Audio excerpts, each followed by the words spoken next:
ہم نے انسان کو پیدا کیا ہے اور اس کے دل میں ابھرنے والے وسوسوں تک کو ہم جانتے ہیں. ہم اس کی گردن کی رگ سے بھی زیادہ اس کے قریب ہیں اور ہمارے اس براہ راست علم کے علاوہ 2 کاتب اس کے دائیں اور بائیں بیٹھے ہر چیز ثبت کر رہے ہیں. کوئی لفظ اس کی زبان سے نہیں نکلتا جسے محفوظ کرنے کے لیے ایک حاضر باش نگران موجود نہ ہو. پھر دیکھو وہ موت کی جان کے لیے حق لے کر آ پہنچی. یہ وہی چیز ہے جس سے تو بھاگتا تھا اور پھر سور پھونکا گیا. یہ ہے وہ دن جس کا تجھے خوف دلایا جاتا تھا. ہر شخص اس حال میں آ گیا کہ اس کے ساتھ ایک ہانک کر لانے والا ہے اور ایک گواہی دینے والا. اس چیز کی طرف سے تو غفلت میں تھا. ہم نے وہ پردہ ہٹا دیا جو تیرے آگے پڑا ہوا تھا اور آج تیری نگاہ خوب تیز ہے. اس کے ساتھی نے عرض کیا یہ جو میری سپردگی میں تھا حاضر ہے. حکم دیا گیا پھینک دو جہنم میں ہر پکے کافر کو جو حق سے اناد رکھتا تھا، خیر کو روکنے والا اور حد سے تجاوز کرنے والا تھا، شک میں پڑا ہوا تھا اور اللہ کے ساتھ کسی دوسرے کو خدا بنا بیٹھا تھا.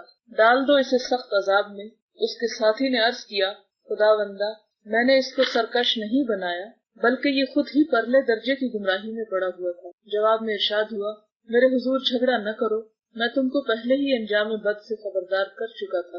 میرے ہاں بات پلٹی نہیں جاتی اور میں اپنے بندوں پر ظلم توڑنے والا نہیں ہوں. وہ دن جب کہ ہم جہنم سے پوچھیں گے کیا تو بھر گئی، اور وہ کہے گی کہ کیا اور کچھ ہے، اور جنت متقین کے قریب لے آئی جائے گی، کچھ بھی دور نہ ہوگی. ارشاد ہوگا یہ ہے وہ چیز جس کا تم سے وعدہ کیا جاتا تھا. ہر اس شخص کے لیے جو بہت رجوع کرنے والا اور بڑی نگہداشت کرنے والا تھا، جو بے دیکھے رحمان سے ڈرتا تھا اور جو دل گرویدہ لیے ہوئے آیا ہے. داخل ہو جاؤ جنت میں سلامتی کے ساتھ. وہ دن حیات ابدی کا دن ہوگا. وہاں ان کے لیے وہ سب کچھ ہوگا جو وہ چاہیں گے، اور ہمارے پاس اس سے زیادہ بھی بہت کچھ ان کے لیے ہے. یہ سورۃ قاف کی چند آیات میں نے آپ کے سامنے رکھی ہیں. اللہ سبحانہ وتعالیٰ ہی کی توفیق سے ہم سب یہاں جمع ہوئے ہیں. حضور صلی اللہ علیہ وسلم نے فرمایا وہ دل جو خدا کو یاد کرتا ہے اور وہ دل جو خدا کو یاد نہیں کرتا، اس کی مثال مردہ اور زندہ انسان کی سی ہے. وہ انسان مردہ کی طرح ہے جس کے دل میں خدا کی یاد نہیں، اور زندہ ہے وہ جو اپنے خالق کو یاد رکھتا ہے. یہاں اللہ کی اس محفل میں بیٹھ کر بھی اگر ہمارے دلوں میں خدا کی یاد نہیں اور خدا کی عظمت نہیں تو پھر ہمارا یہاں آنا اور آ کر چلا جانا ہمیں کچھ فائدہ نہ دے گا. لہٰذا بہت ضروری ہے ہمارے لیے یہ بات کہ ہم اپنی پوری توجہ صرف اور صرف اللہ کے اس کلام میں رکھیں اور وہ چند باتیں سیکھنے کی کوشش کریں جو خدا ہمیں سکھانا چاہتا ہے. پہلی بات جس کا وہ ہمیں احساس دلانا چاہتا ہے وہ کیا ہے؟ وَلَقَدْ خَلَقْنَا الْإِنسَانَ، اور البتہ تحقیق ہم نے انسان کو پیدا کیا ہے. کیا ہے انسان؟ اپنے آپ کو کیا سمجھتا ہے؟ کہاں بھاگتا پھرتا ہے؟ کہاں جانا چاہتا ہے؟ کتنا غافل رہنا چاہتا ہے؟ وَنَعْلَمُ، اور صرف اتنا نہیں کہ ہم نے اسے پیدا کر کے چھوڑ دیا کہ جو چاہے کرتا رہے، وہ آزاد ہو گیا. نہیں، اس کی یہ آزادی بہت محدود ہے، بہت تھوڑے دن کے لیے ہے. وہ ہمارے پورے کنٹرول میں ہے، پورے اختیار میں. نہ صرف یہ کہ اس کے ایکشنز، اس کی زبان اور اس سے نکلنے والے کلمات، بلکہ اس کے دل میں اٹھنے والے خیالات تک بھی. وَنَعْلَمُ مَا تُوَسْوِسُ بِهِ نَفْسُهُ، کہ اس کے اندر کیا کیا وسوسے اٹھتے ہیں، اس کے اندر کیا کیا خیالات آتے ہیں. وہ اللہ کو اور اللہ کی ذات کو کتنی اہمیت دیتا ہے، کس دل سے یاد کرتا ہے اور کتنی اس کی عظمت محسوس کرتا ہے. وہ ہمیں دور سمجھتا ہے لیکن ہم تو اس کے بہت ہی قریب ہیں. وَنَحْنُ أَقْرَبُ إِلَيْهِ مِنْ حَبْلِ الْوَرِيدِ، اور ہم اس کی رگ گردن سے بھی زیادہ اس کے قریب ہیں. اشارت جو ہوتی ہے اسی پر انسان کی زندگی کا انحصار ہے. اگر تسلسل میں خرابی آ جائے تو انسان کی زندگی باقی نہیں رہ سکتی. تو فرمایا کہ ہم تو اس سے بھی زیادہ انسان کے قریب ہیں، اس سے بھی زیادہ انسان کے لیے ضروری ہیں. اذ يتلقى المتلقيان عن اليمين وعن الشمال قعيد، یہ تو ہم اسے جانتے ہیں لیکن اس کے علاوہ بھی ہم نے اس کے لیے 2 فرشتے دائیں اور بائیں بٹھا رکھے ہیں، جنہیں قرآن پاک کی ایک اور صورت میں کرام کاتبین کہا گیا، کہ معزز لکھنے والے جو اللہ کے ہاں بہت مقام رکھتے ہیں. اس کے دائیں اور بائیں بیٹھے ہیں، لکھ رہے ہیں. ان کے لکھنے کی حالت کیا ہے؟ ما يلفظ من قول الا لديه رقیب عتید، کہ اس کی زبان سے کوئی بات ہی کیوں نہیں نکل، کوئی چھوٹا سا لفظ، یلفظ لفظ سے نکلا ہے، کوئی لفظ نکلتا ہی ہے کسی بھی قسم کا، اچھا یا برا، مگر یہ کہ حاضر باش نگران اسے لکھ لینے کے لیے موجود ہے، اور بعض اوقات انسان کے منہ سے نکلا ہوا ایک لفظ اس کی عمر بھر کی کمائی اور عمر بھر کی نیکیوں کو ضائع کر دینے کے لیے کافی ہو جاتا ہے۔ یہاں بھی اسی چیز کی طرف احساس دلایا گیا کہ انسان خواہ اپنے تئیں اپنے خیال میں بہت زیادہ اللہ کا ذکر کرنے والا ہی کیوں نہیں، لیکن اگر وہ غفلت میں بے سوچے سمجھے بغیر محسوس کیے ایسی باتیں زبان سے نکالتا چلا جاتا ہے جو دوسروں کی دل آزاری کا باعث ہے، دوسروں کے لیے تکلیف کا باعث ہے، تو وہ اس کی تمام نیکیوں کو ملیا میٹ کر سکتی۔ لہذا انسان اپنے منہ سے نکلنے والے ایک ایک لفظ کے لیے جواب دہ ہے۔ یہی زبان انسان کے درجات کو بلند کرتی ہے، اور یہی زبان انسان کے درجات کو اسفل السافلین تک لے جاتی ہے۔ اسفل السافلین تک لے جانے والے کون سے کام ہیں، کون سی باتیں ہیں، آپ سب اچھی طرح جانتے ہیں۔ ان میں غیبت، جھوٹ، طعنہ زنی، تہمت لگانا، چغل خوری، اسی قسم کے اور بھی بہت سارے کام۔ سب سے پہلے نمبر پر جھوٹ۔ جھوٹ کے بارے میں حضور صلی اللہ علیہ وسلم نے فرمایا کہ جھوٹ اور ایمان ایک دل میں جمع نہیں ہو سکتے، جیسے آگ اور پانی ایک جگہ پر جمع نہیں ہو سکتے۔ اگر آپ انہیں اکٹھا کرنے کی کوشش کریں گے تو ایک باقی بچے گا، دوسرا ختم ہو جائے گا۔ تو بالکل اسی طرح جب جھوٹ آتا ہے تو ایمان وہاں سے فوراً رخصت ہو جاتا ہے۔ تو جھوٹ کو اتنا زیادہ ناپسند کیا گیا کہ بچوں تک کے لیے جھوٹی بات کرنے کو درست نہیں سمجھا گیا۔ صرف جس چیز کی تھوڑی بہت اجازت ہو سکتی ہے کہ آپ بات کسی ایسے طریقے سے کریں، یعنی اگر بچے کو آپ نے ٹالنا ہی ہے کہ وہ سفید جھوٹ نہ بنے، اسے حکمت کے ساتھ آسان زبان میں آسان طریقے سے بات سمجھا دی، لیکن جھوٹ کے ضمن میں کہیں بھی اجازت نہیں دی گئی۔ مثال کے طور پر آپ دیکھیں کہ ایک صحابی ہیں، وہ بچے ہیں، ابھی اپنے دوستوں کے ساتھ کھیل رہے ہیں، اتنے میں ان کی ماں انہیں آواز دیتی ہے، کیا وہ بچے میں تمہیں کچھ دینا چاہتی ہوں؟ تو حضور صلی اللہ علیہ وسلم فوراً اس ماں سے مخاطب ہوتے ہیں، کیا تم واقعی اپنے بچے کو کچھ دینا چاہتی؟ کیونکہ یہ عادت شاید شروع سے ہی تھی ماؤں کے اندر کہ وہ بچوں کو چھوٹا سمجھتے ہوئے، انہیں اہمیت نہ دیتے ہوئے ان سے غلط سلط باتیں کرنے کو بہت معمولی چیز سمجھتی۔ ورنہ کہ کیا واقعی تم اپنے بچے کو کچھ دینا چاہتی ہو؟ اور اگر ایسا نہیں تو پھر تمہارا اپنے بچے سے غلط بیانی کرنا تمہارے اعمال نامے میں جھوٹ لکھا جائے گا۔ تو وہ صحابی فرماتے ہیں کہ ہاں اللہ کے رسول صلی اللہ علیہ وسلم، میں اسے کچھ کھلانے کے لیے بلا رہی ہوں، اسے کھانے کے لیے کچھ کھجور یا کچھ اس طرح کی چیز آتی ہے کہ وہ دینا چاہتی ہوں۔ پھر اس کے بعد غیبت۔ غیبت کیا ہے؟ کسی کے پیٹھ پیچھے ایسی باتیں کرنا جو اسے ناپسند ہو، وہ باتیں جو ہم اس کے سامنے نہ کہہ سکتے یا اس کے سامنے نہ کر سکتے ہیں، اسے بھی انتہائی ناپسندیدہ قرار دیا گیا۔ قرآن پاک میں سب سے شدید ترین مثال غیبت کی دی گئی، اور وہ مثال کیا ہے؟ اَيُحِبُّ أَحَدُكُمْ أَن يَأْكُلَ لَحْمَ أَخِيهِ مَيْتًا، کیا تم میں سے کوئی شخص اپنے مردہ بھائی کا گوشت کھانا پسند کرتا ہے؟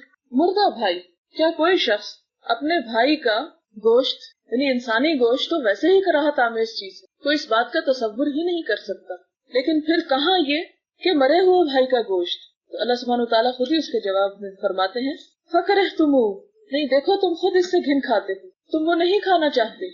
اگر تمہیں یہ پسند نہیں ہے تو پھر غیبت کرنا کتنا آسان تم نے سمجھ رکھا ہے، وہ تمہیں کیسے پسند؟ صحابہ کرام نے حضور صلی اللہ علیہ وسلم سے غیبت کی جو تعریف پوچھی کہ غیبت کیا ہے، آپ صلی اللہ علیہ وسلم نے فرمایا کہ تم اپنے بھائی کا ذکر اس طرح کرو کہ وہ سنے تو اسے ناگوار ہو۔ تو جواباً صحابہ کرام نے عرض کیا کہ اے اللہ کے رسول صلی اللہ علیہ وسلم، اگرچہ میری وہ بات حق ہو، یعنی جو کچھ میں اس کے بارے میں کہوں وہ بات درست ہو، تو کیا پھر بھی یہ غیبت ہوگی؟ کیونکہ عام طور پر جب ہم کسی کی برائی کرتے ہیں تو اس وقت کیا کہتے ہیں؟ نہیں، میں کون سا جھوٹ بول رہی ہوں، یا میں کون سی غلط بات کہہ رہی ہوں، میں تو جو کچھ کہہ رہی ہوں وہ حق ہے۔